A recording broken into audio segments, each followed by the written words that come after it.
in multi-step equations, there's a few additional things we need to consider, and I have a few examples here. So just looking through them, in the first case we have more than one term on one side of the equation. In the second case we have a bunch of terms on both sides, and then even multiple variables. I see an x, 2x, 2x. Well, the same variable, but multiple cases of that variable.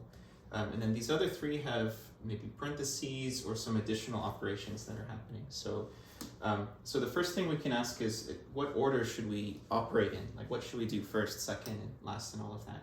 And then the second question that comes up is, what can we combine together? And that's the issue of like terms. So let's go through these and see how these issues come up. So in the first case, number 5, we have two terms on the right side. I have a variable on the left side. The goal for all of these is the same as a one-step equation. I just want to get my variable by itself just equal to something at the end of the story. So in general, if I see some parentheses like this, there's this double negative, that's usually the first thing that I'll take care of. So minus a negative, we can turn that into plus positive. So let's at least clean up that right side. Leave the left side the same. Minus 9x equals now 19 plus 17.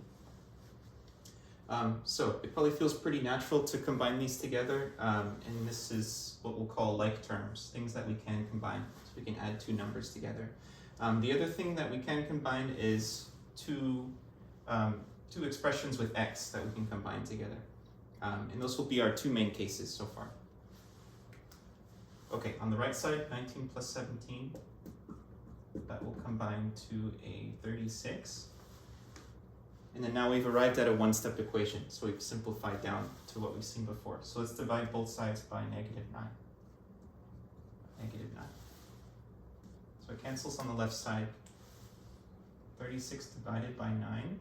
And we're dividing by a negative, so positive divided by a negative will give us a negative. And then dividing the 36 by 9 will get a 4, so negative 4. We can go back in and plug it in if we need to check it. Okay, so this is the idea of like terms, things that we can combine together. And so obviously two numbers that don't have a variable are like terms. On number 13, we have multiple x's on both sides of the equation. So we can ask, like, which side should we start on? And the answer is it's kind of up to you. We have some freedom in solving multi-step equations as long as we follow the rules of algebra. That's the only catch. So we can work on simplifying, say, the left side first, and then work on the right side and kind of go back and forth if we want to. So let's start with the left side. I'm looking for things I can combine. So I see this x and the 2x. I can't combine with the 17 because it doesn't have an x, but there's one x here, there's two x's here, so together that will make 3. We can combine those together. So let's simplify this to 3x. We still have this plus 17. And we can work on the right side too. So on the right side we have the negative 2x, and then this minus 19 and minus 24. So in this case, the negative 19 and the negative 24 are like terms. We can combine those together. The minus 2x will have to just leave there. So negative 19 minus 24, let's see, that will combine to negative 43. So I'm going to just leave this minus 2x there. And then these two combine together to minus 43. Okay, now we can pick up from here. So now we have kind of a similar situation on either side. One term with an x, and then one term without an x. So let's keep in mind what the goal is. The goal is eventually just to get x by itself equal to some number. So we want to eventually collect all of our x's on one side. And we can use the left side or the right side. Probably used to moving things over to the left side. But either side will be fine. So let's just work on collecting all of our x's. I have this minus 2x here. Let's move it over to the left side. So I can imagine adding 2x or moving it over with the opposite operation. So 3x plus 2x will get 5 on the left side. And we still have this plus 17. So I'll bring that down. And then I have this minus 43 on the right side. So now we're looking maybe more like our first one. And we're still trying to get this x on its own, so let's take this 17 and move it over to the right side. So it's positive, so we'll subtract it on the right side. So I have minus 43 minus 17. That will give me a negative 60. So we're subtracting from a negative. I'll add those together. The result is 4 negative. So 5x equals negative 60. So now we're left with a one-step equation. So let's divide both sides by 5. Cancels on the left side. We get x equals negative 60 divided by 5. That will give us a negative 12. So we can work a little on each side, combine like terms with the ultimate goal of getting our variable on one side equal to a single number. In number 15, we have a little bit of both things happening here. So let's deal with the double negative, and then we have this 8 underneath our x. So just like in number 5, we can clear out these parentheses by turning that into plus positive. So negative 30 plus 22 equals x over 8. And then now we have some like terms on the left side. So let's combine these two. Negative 30 plus 22, I can view that as like 22 minus 30. The result should be negative. Looks like a negative 8. So it should be negative 8 equals x over 8. Let's move this over here. So I have x being divided by 8. Let's move it to the other side by multiplying both sides by 8, or just moving it over with the opposite operation. So negative 8 times positive 8 will give us a negative 64. Add this over here. Sorry to squeeze this in.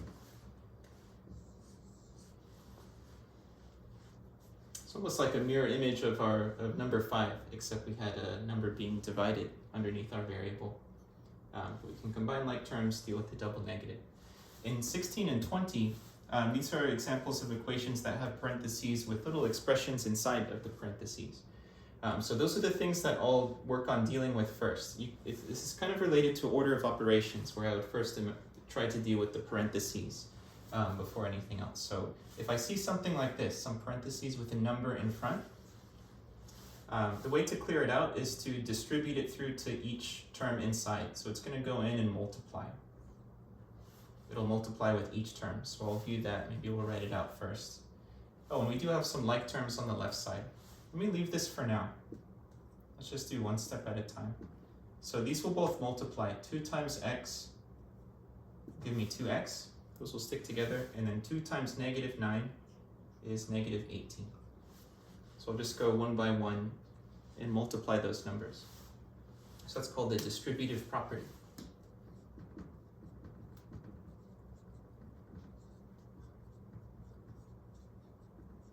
It distributes to each one.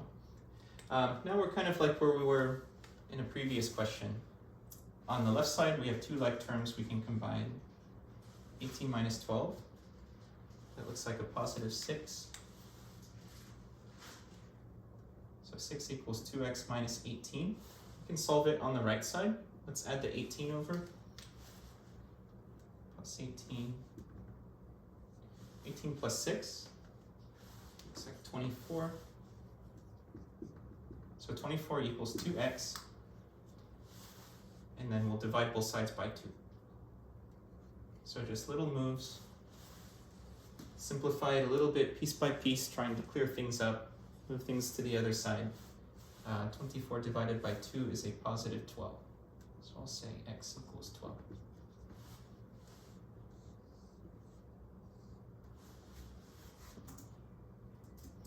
And you don't necessarily have to know exactly what all the steps will be as you go through. You can kind of figure it out as you go. As long as you just make a good right move, you can pick a good side to work on. I'll always recommend clearing the parentheses first. But the answer can kind of reveal itself as you go along. We don't necessarily have to see the whole path. So like on number 20, we have parentheses on the left side, parentheses on the right side. We can choose either side to work on, or even distribute them both in one step if we want to try to do them 2 for 1. So the 4 will go in and multiply with both terms. 4 times 4 is 16. 4 times w is 4w. If you're ever multiplying a number times a variable, they just stick together. Or if this already had a number, then those numbers would multiply. If this was like 2w, I would get a 8w there. And then let's send the 3 through. So that'll give me 3 times 3 is 9. 3 times w is 3w. So 9 plus 3w. Okay, so we've cleared the parentheses. Now let's choose a side to move over to. Let's keep the w's on the left side. So let's subtract 3w from both sides, and I can just imagine it subtracting it from that 4w. Minus 3w. So I get 16. 4 minus 3 is 1, so I'll just have 1w left. 16 plus w equals 9. That one was moved over. Now let's just subtract the 16. So 9 minus 16 should give us a negative 7. We're subtracting a larger number. So w equals negative 7.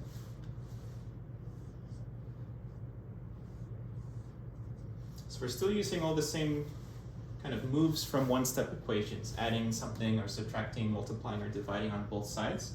Now we just need to do this maybe a few more times in each equation. And you can imagine how we can keep expanding this and making it more complicated.